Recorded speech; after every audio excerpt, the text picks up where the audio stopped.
जेव्हा आपण प्रत्यक्ष एखाद्या संतांच्या सहवासात जातो आणि काही क्षण जरी आपण त्यांच्या सहवासात घालवले, त्याचा फार मोठा प्रभाव आपल्या विचारांवर, आचारांवर आणि स्वभावावर पडतो.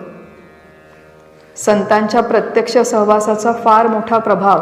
आपण सगळे इथे शिवगडला कशासाठी येतो? आपले सद्गुरू परमपूज्य डॉक्टर काका यांचं केवळ दर्शन व्हावं, बोलले नाहीत तरी चालतील, पण त्यांचं केवळ दर्शन व्हावं या लालसेने येतो आपण. का? कारण की त्या दर्शनाचा, तेवढ्या काही क्षणाच्या दर्शनाचा आपल्या स्वभावावर, आचार विचारांवर फरक पडतो. अशा प्रकारे जेव्हा संतांचं दर्शन होतं काही काळ प्रत्यक्ष, त्याचा एक फार मोठा परिणाम म्हणजे आपल्या मनातले जे दुष्प्रवृत्ती असते ते दुष्प्रवृत्ती हळूहळू कमी होण्यास मदत होते. आपल्याला असं वाटतं की आपण फार सत्प्रवृत्तीचे आहोत, चांगलं वागतो, आम्ही लोकांना मदत करतो, धार्मिक